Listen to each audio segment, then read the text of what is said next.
This is a guest essay written by Odilia Glausius, a content specialist and graduate of English literature from King's College London.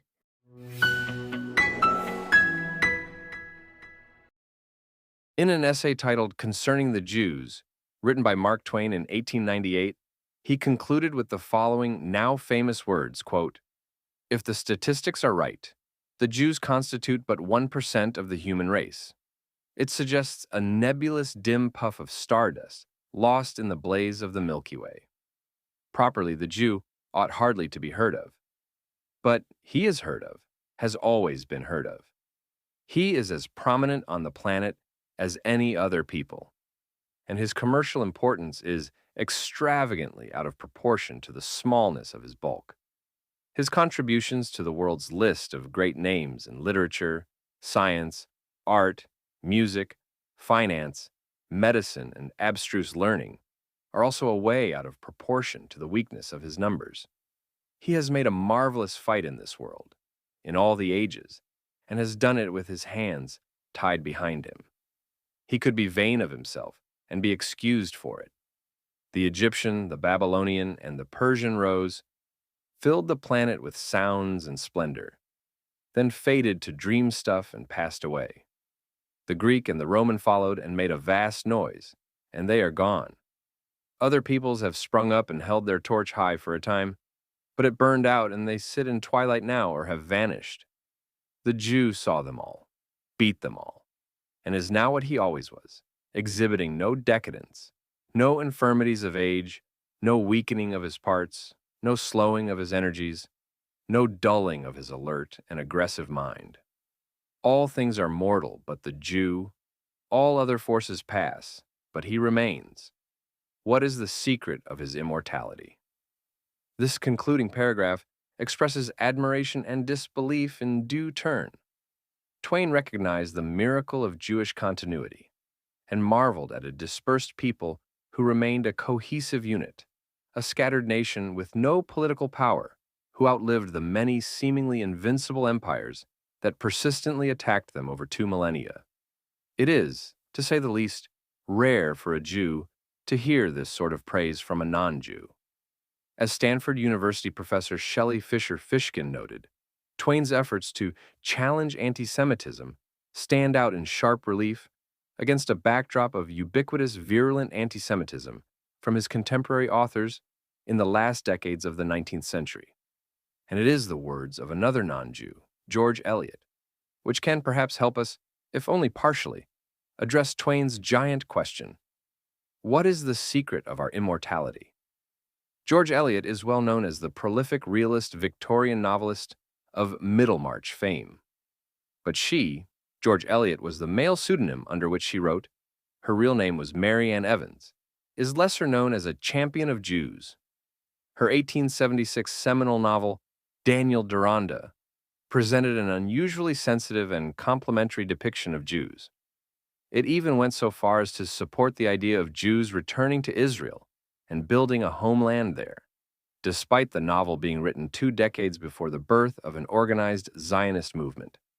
Yet Eliot did not always see Jews in such a favorable light. In an 1848 letter to a friend, Eliot wrote, quote, "My Gentile nature kicks most resolutely against any assumption of superiority in the Jews. Everything specifically Jewish is of a low grade." In a startling turnaround in Daniel Deronda, Judaism is championed as a living, vibrant religion, a heritage that bestows pride rather than shame. The title character, Daniel Deronda, is brought up as an English gentleman and later discovers his hidden Jewish roots. Unusually, he's actually pleased to discover that he is Jewish and proud of his race. In a letter to her friend Harriet Beecher Stowe in 1876, Eliot derided the empty knowledge that underlined the insults directed at Jews by English Christians, writing, quote, "The best that can be said of it is a sign of the intellectual narrowness, in plain English, the stupidity, which is still the average mark of our culture." Eliot may as well be attacking her own earlier intellectual narrowness here, in forming judgments about Jews before attempting to understand them. Where she once saw everything specifically Jewish as of a low grade, In Daniel Deronda, she championed Judaism's distinctness, and in turn, she was championed by her Jewish readership. Rabbi Dr. Herman Adler, who would later in 1891 become chief rabbi of the British Empire, called Daniel Deronda the first work in English literature in which full justice is done to my race and faith. He continued, quote, "It is indeed astonishing how the authoress could have gained so deep an insight into our mode of thought and our literature, which her work betokens.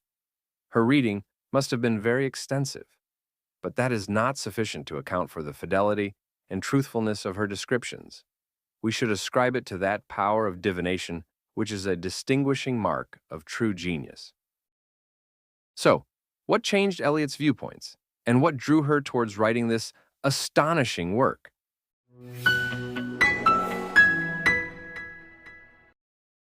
A Journey of Understanding. Alan Levinson pointed towards the veritable compendium of paths, which conducted Eliot towards a principled philosemitism, including her encounters with contemporary Jews such as Emanuel Deutsch. Arguably the most pertinent of these paths was her extensive research into Jewish literature, history, and culture. Historian Gertrude Himmelfarb underlined the formidable amount of research that Eliot undertook into the literature, history, creeds, and practices of Judaism. Her research notebooks, Himmelfarb detailed, comprise hundreds of pages of excerpts from the Bible and prophets, the Talmud and medieval commentators, modern German scholars of the Wissenschaft des Judentums movement, the scientific study of Judaism. She also took lessons in Hebrew, for which purpose she acquired Hebrew dictionaries, lexicons, and grammars. In the published volume of her notebooks, the list of books she consulted comprised 23 pages. As Jane Irwin, editor of Eliot's extensive Daniel Deronda research notebooks, posited, her comprehensive intelligence, sustained by her learning, freed her from unconscious prejudice. Eliot's personal journey of learning reverberates through Daniel Deronda, as she calls on her reader to likewise seek to understand the Jewish experience. Herein lies the first key lesson Eliot's transformation can teach us. To judge a people without first attempting to understand them is to accord them a false and flawed judgment. This begs the questions. Do we really understand ourselves? Do we really understand our Jewish brothers and sisters who don't look, act, and think like us? Do we dismiss Judaism or parts of Judaism as archaic or simply not for me before attempting to deeply understand it?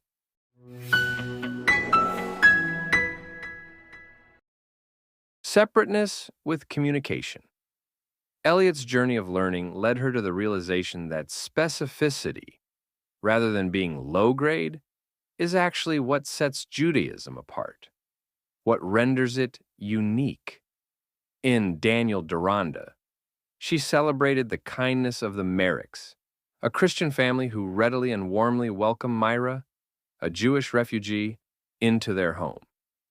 Yet she also took care to highlight the way in which the Merricks consistently belittle Myra's Jewish identity, viewing it as an inconvenient detail that will surely, over time, fade away.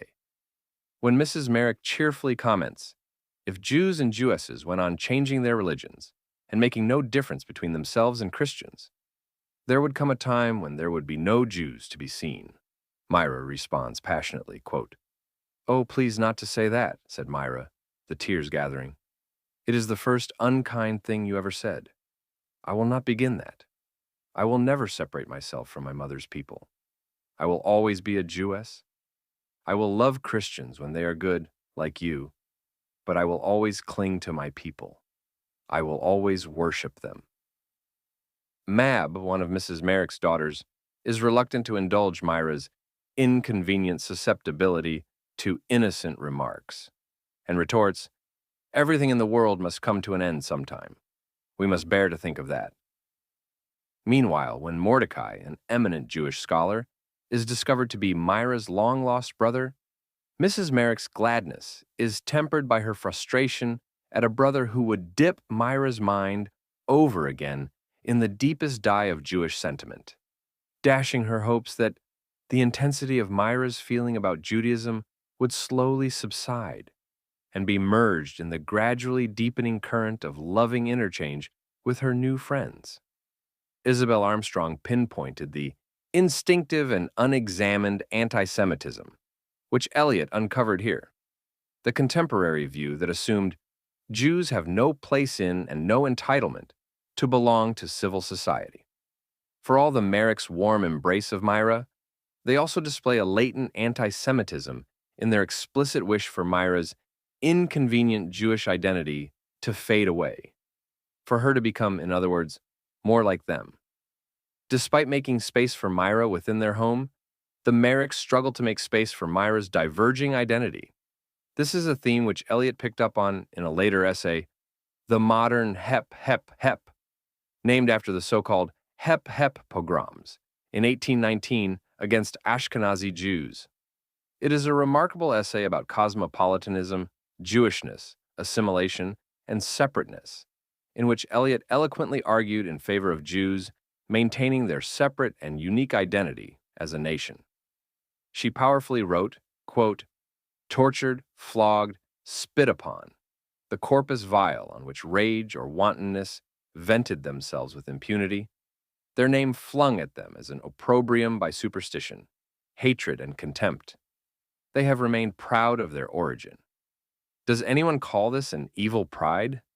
She not only celebrated a Jewish pride that, against all odds, continues to burn strong, but goes so far as to argue for the very necessity of a distinct and separate Jewish culture and identity. She noted that throughout Jews' tumultuous history, two possibilities presented themselves: to either merge into the populations around them, or to harness the separateness which was made their badge of ignominy into their inward pride, their sense of fortifying defiance. Indeed, if Jews were to drop that separateness, they may be in danger of lapsing into a cosmopolitan indifference equivalent to cynicism. In other words, Eliot picked up on the way in which a loss of Jewish pride can easily slide into assimilation and the loss of a Jewish identity altogether. But this is not to say that Jews ought to become a closed-off nation, banding tightly together in defiance of the rest of humanity. Eliot rather suggests that unless a Jewish distinctness is maintained, Jews will lose that unique heritage which they could otherwise draw on in dialogue with others. In Daniel Deronda, Deronda's Jewish father is described as follows, quote, from his childhood upward, he drank in learning as easily as plant sucks up water, but he early took to medicine and theories about life and health. He traveled to many countries and spent much of his substance in seeing and knowing. What he used to insist on was that the strength and wealth of mankind depended on the balance of separateness and communication, and was bitterly against our people losing themselves among the Gentiles. It's no better, said he, than the many sorts of grain going back from their variety into sameness. What is described here is a man who has absorbed a wide range of wisdom, yet who recognizes the dangers of his Jewish heritage becoming subsumed by outside influences. He argues not for sameness, but for individuality, for it is with that very individuality that Jews can offer something unique to the world. The late great Rabbi Lord Jonathan Sacks worded it more profoundly. Writing about the danger of anti-Semitism, he captured the importance of an affinity with other nations, coupled with a pride in maintaining what makes us as Jews different. Quote, anti-Semitism, the hatred of difference, is an assault not on Jews only, but on the human condition. Cultural diversity is as essential to our social ecology as biodiversity is to our natural ecology. A world without room for Jews is one that has no room for difference, and a world that lacks space for difference lacks space for humanity itself. Perhaps this is the answer to Twain's question. Jews have remained immortal because they have never been afraid of remaining different. In Daniel Deronda, Mordecai asks, where else is there a nation of whom it may be as truly said that their religion and law and moral life mingled as the stream of blood in the heart and made one growth? Where else a people who kept and enlarged their spiritual store at the very time when they were hunted with a hatred as fierce as the forest fires that chase the wild beast from his covert?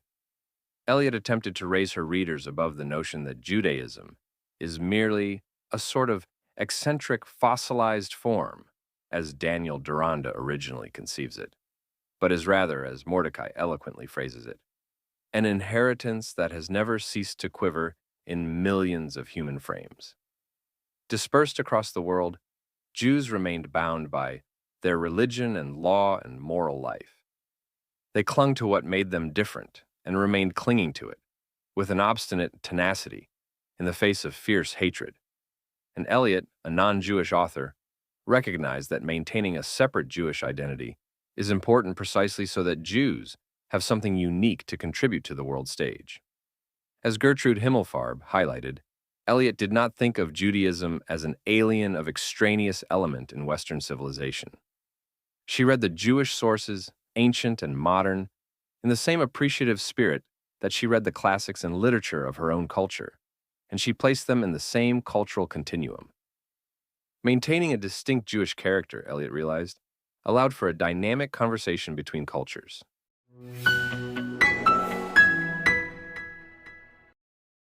Rabbi Lord Jonathan Sacks explained the puzzling statement in Proverbs chapter 27, verse 2. Let someone else praise you, and not your own mouth, an outsider, and not your own lips.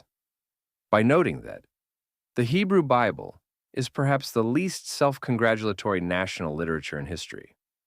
Jews chose to record for history their faults, not their virtues. In other words, Jews focus relentlessly on how to improve. They forcefully confront their mistakes and battle with them. They aim for a better future. They do not blindside themselves by convincing themselves that they are infallible. But sometimes we need to hear what we're getting right. We need to reaffirm our pride in what we've achieved. To step back and take a look at the bigger picture. When an outsider praises us, we can renew our confidence in what we are getting right and work to bolster, maintain, and add to our rich legacy.